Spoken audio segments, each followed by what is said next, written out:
बिस्मिल्लाहिर्रहमानिर्रहीम। नाज़रीन, आज की वीडियो में हम आपको 7 जवान बहनों और कुत्ते के किस्से के बारे में बताएंगे, इसलिए वीडियो को आखिर तक लाजमन देखिएगा। बहुत ही पुराने जमाने का किस्सा है कि मुल्क ईरान में कालीन का कोई सौदागर रहता था। उसकी 7 बेटियां थी। बेटा कोई नहीं था, उसकी बीवी मर चुकी थी। उसने दूसरी शादी इसलिए नहीं की थी कि सौतेली माँ न जाने बच्चियों के साथ कैसा सलूक करेगी। सौदागर अपनी बच्चियों के साथ एक बहुत बड़ी हवेली में रहता था। उनका एक और साथी भी था और वो था एक कुत्ता जिसका नाम जन्नादा था। जन्नादा सबसे छोटी बहन आयशा का लाडला था। उसने उसे पाल पोस कर बड़ा किया। आयशा उसे खाना खिलाती, उसको पिलाती और नहलाती और उसके साथ खेलती थी। वो जन्नादा से इस तरह बातें करती थी जैसे वो किसी इंसान से बात कर रही हो। जन्नादा असल में कुत्ता नहीं था, बल्कि वो एक जिन था और जिन भी खुश मिजाज और इंसानों से मोहब्बत करने वाला था। बस दिल बहलाने के लिए वो कुत्ते की शक्ल में सौदागर के घर में रहने लगा था। सौदागर हर रोज सुबह सवेरे बाजार जाकर अपनी दुकान खोलता, कालीन बाहर निकालता और सजा कर रख देता। दोपहर को खाना खाने के लिए घर आता था और फिर दुकान पर चला जाता और शाम तक दुकान पर ही मसरूफ रहता था। उसकी जिंदगी इसी तरीके से गुजर रही थी। एक रोज दुकान से वापसी पर वो मस्जिद के सामने से गुजर रहा था कि उसे एक आवाज सुनाई दी। ऐ मुसलमानों, खुदा को याद करो, सिर्फ वही भरोसे के काबिल है। ऐ गुनाहगारों, खुदा सब कुछ देखता है, उसी की तारीफ करो। याद रखो कि हज करना हर मालदार मुसलमान पर फर्ज है। आप में से जो भी खुदा का घर देखना चाहता है, रसूल अल्लाह सल्लल्लाहु अलैहि वसल्लम के रोजे की जियारत करना चाहता है, उसको इत्तला दी जाती है कि हाथियों का काफिला इस महीने की 5 तारीख को रवाना होगा। सौदागर ने ये मनादी सुनी तो उसके दिल में ये तमन्ना पैदा हुई कि वो भी हज के लिए जाएगा। उसने पक्का इरादा कर लिया कि वो इस साल मक्के जरूर जाएगा और खुदा के घर में हाजिरी जरूर देगा। वो जल्दी जल्दी घर पहुंचा और बेटियों से कहा कि मेरी प्यारी बेटियों, तुम देख रही हो कि मेरे बाल सफेद हो चुके हैं, लेकिन मैंने अभी तक हज का फर्ज अदा नहीं किया और न ही रसूल मकबूल हजरत मोहम्मद मुस्तफा सल्लल्लाहु अलैहि वसल्लम का रोजा मुबारक देखा है। इस साल मैं ये फर्ज जरूर पूरा करूंगा, लेकिन मेरी बच्चियों, अगर मैं हज पर गया तो मुझे तुम्हारी फिक्र लगी रहेगी। मेरे पीछे तुम्हारी देखभाल करने के लिए कौन रहेगा? ये सुनकर उसकी बेटियां उदास होने के बजाय खुश हुईं और बड़ी लड़की कहने लगी, अब्बा जान, आप जरूर तशरीफ ले जाएं और हमारी फिक्र न करें, जन्नादा हमारी हिफाजत करेगा। आयशा ने भी बाप को तसल्ली दी। लड़कियों ने खुशी खुशी बाप का सामान बांधा और खाने पीने की चीजें पकाकर उसके साथ रख दी। कुछ चीजें कच्ची भी बांध दी ताकि बाप को लंबे सफर में किसी किस्म की तकलीफ का सामना न हो। उस जमाने में ईरान से मक्के जाने और वापस आने में 1 साल लग जाता था। सौदागर ने अपनी बेटियों के लिए साल भर के खाने पीने का सामान घर में डाल दिया। जरूरत की हर चीज खरीद कर दे दी ताकि लड़कियों को किसी किस्म की तंगी न हो। फिर उसने उन्हें नसीहत करते हुए कहा, घर से बाहर कदम नहीं रखना, कोई भी आए दरवाजा हरगिज नहीं खोलना। जब तक आप नहीं आएंगे हम दरवाजा नहीं खोलेंगे। लड़कियों ने अपने बाप से वादा किया। सौदागर ने बेटियों को गले लगाकर उनको प्यार किया और फिर उन्हें खुदा के हवाले करके हज पर रवाना हुआ। उसे यकीन था कि जन्नादा की मौजूदगी में घर के अंदर दाखिल होने की कोई भी जुर्रत नहीं करेगा। लड़कियों ने दरवाजे को अच्छी तरह बंद किया और हवेली में आराम से रहने लगी। जन्नादा उनके साथ था। वो सारा दिन सहन में उनके साथ खेलता था और रात को आयशा के पास सो जाता। कई हफ्ते इसी तरह गुजर गए। एक दिन दरवाजे पर जोर जोर से 3 बार दस्तक हुई। फिर एक औरत की आवाज आई, दरवाजा खोलो। सातों बहनें दरवाजे के पास जमा हो गईं और पूछा कि कौन है आप? बाहर खड़ी औरत बड़ी नरमी से बोली, प्यारी भांजियों, मैं तुम्हारी खाला हूँ, तुम्हारी अम्मी की सगी बहन। आयशा ने फौरन कहा, मेरे ख्याल से आपको गलत फहमी हुई है बड़ी बी, हमारी तो कोई खाला नहीं। हमारी अम्मी जान हमारे अब्बा जान की तरह अपने माँ बाप की अकलौती बेटी हैं, इसलिए हमारी ना तो कोई खाला है और ना ही कोई मामू। अब्बा जान के सिवा हमारा कोई रिश्तेदार नहीं, अलबत्ता खुदा है जो सबका है। अहमक लड़की, औरत ने बाहर से जवाब दिया, तुम तो उस वक्त पैदा भी नहीं हुई थी जब मेरी शादी हुई और मैं अपने माँ बाप का घर छोड़कर परदेश में चली गई। बड़ी प्यारी बच्चियां हो तुम, शाबाश, दरवाजा खोलो। देखो बहुत देर हो गई है और बाहर इतनी तेज धूप है कि मेरा भेजा पिघल रहा है। कोई साया भी नहीं है कि इसके नीचे खड़ी हो जाऊं। बड़ी अच्छी हो तुम, जल्दी से दरवाजा खोलो। थोड़ी देर आराम करके तुम्हें मजे मजे की कहानियां सुनाऊंगी, दूसरे मुल्कों के बारे में बताऊंगी, तुम्हारी अम्मी और नानी के बारे में बताऊंगी। बहनों ने एक दूसरे की तरफ देखा और फिर मशवरा करने लगी। नहीं, हरगिज नहीं, आयशा ने कहा, खुदा के वास्ते दरवाजा न खोलना। मुझे यकीन है कि ये औरत हमारी खाला नहीं है। अगर ये सचमुच हमारी खाला है तो भी हमें दरवाजा नहीं खोलना चाहिए, क्योंकि अब्बा जान ने सख्ती से मना किया था। और आप ये भी जानती हैं कि जो अपने माँ बाप का कहना नहीं मानते वो बड़े बदनसीब होते हैं।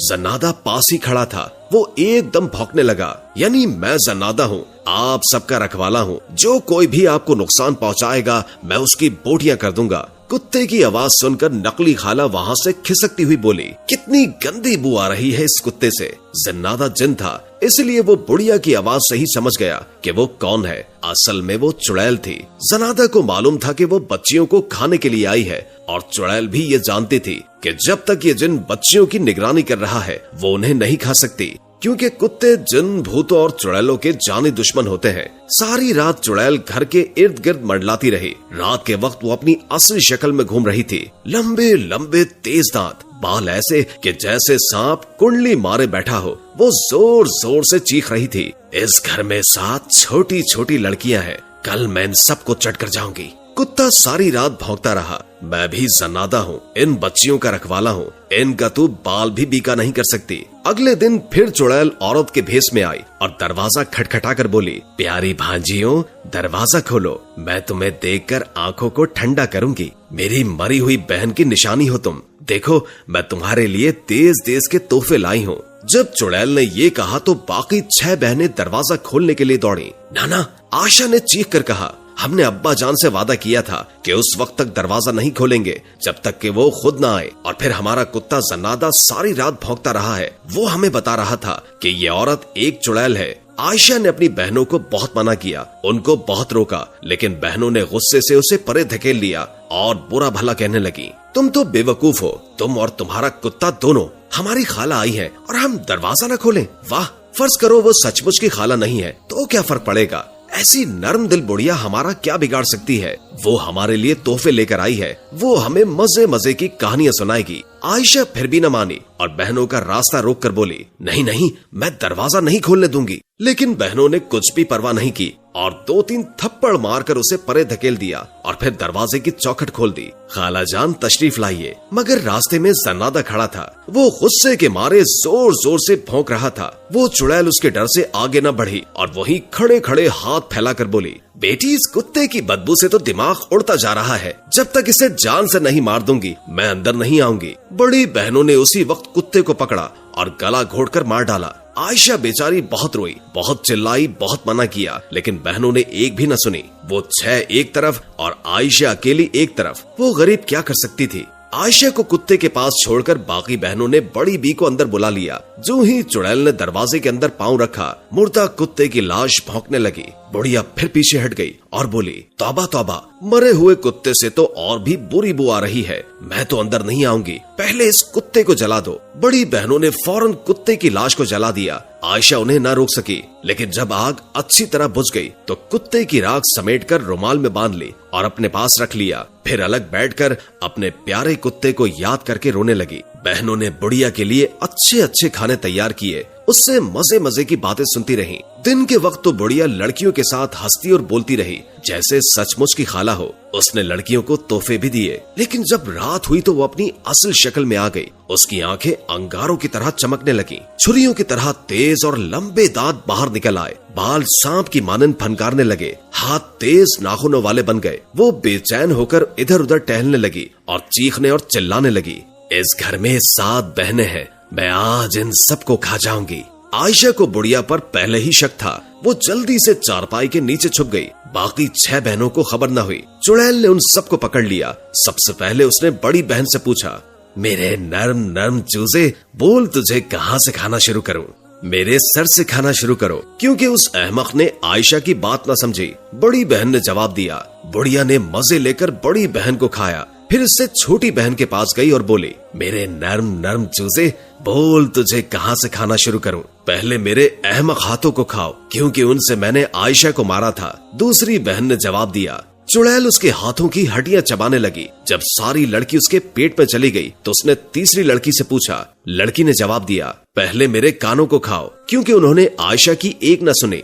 चुड़ैल ने तीसरी बहन को भी निगल लिया। जब उसने चौथी बहन से पूछा तो उसने कहा, पहले मेरी टांगे खाओ, क्योंकि इन बेवकूफों ने आयशा को मारा था। चुड़ैल ने उसे भी हड़प कर लिया। पांचवी बहन ने कहा कि पहले मेरा मुंह खाओ। जब आयशा मुझे दरवाजा खोलने से रोक रही थी तो उसे ये बुरा भला कह रहा था। चुड़ैल ने उसे भी चट कर लिया। अब उसने छठी बहन से पूछा तो वो बोली, पहले मेरी आंखें खाओ। उन्होंने ये नहीं देखा कि आयशा दरवाजा खोलने से क्यों मना कर रही है। चुड़ैल उसको भी हड़प कर गई। अब वो सातवीं बहन की तलाश में इधर उधर देखने लगी। हर कमरे में गई, सहन में ढूंढा। आखिर उसको मालूम हो गया कि आयशा चारपाई के नीचे छुपी हुई है। मुझसे बचकर कहाँ जाएगी? बोल तुझे पहले कहाँ से खाऊं? आयशा मुंह से एक लफ्ज न बोली। उसने चुपके से पोटली निकाली जिसमें जन्नादा की राख थी। उसने पोटली चुड़ैल के मुंह पर दे मारी। ऐसा लगता था जैसे राख का हर जर्रा जन्नादा बन गया और भौंक भौंक कर कह रहा है कि मैं जन्नादा हूँ, इन लड़कियों का रखवाला। जो कोई ने नुकसान पहुंचाएगा मैं उसकी बोटियां नोच लूंगा। चुड़ैल डर के मारे दरवाजे की तरफ भागी। वो चीख रही थी, मुझे जाने दो, मुझे जाने दो, ये कुत्ता मुझे मार डालेगा। लेकिन कुत्ते की राख भौंके जा रही थी। मैं जन्नादा हूँ, मैं जन्नादा हूँ। इन आवाजों ने चुड़ैल के जिस्म में आग लगा दी और वो तड़प तड़प कर मर गई। आयशा चारपाई के नीचे से निकल आई और घर का दरवाजा बंद करके ताला लगा लिया। फिर ये ताला उसने उस दिन खोला जब उसके अब्बा जान हज से वापस आए थे। उम्मीद है कि आज की वीडियो आपको अच्छी लगी होगी। अगर वीडियो अच्छी लगी हो तो लाइक करके हमारे चैनल को सब्सक्राइब कर दें और कमेंट बॉक्स में कमेंट करके अपनी आरा से भी आगाह करें और बेल आइकन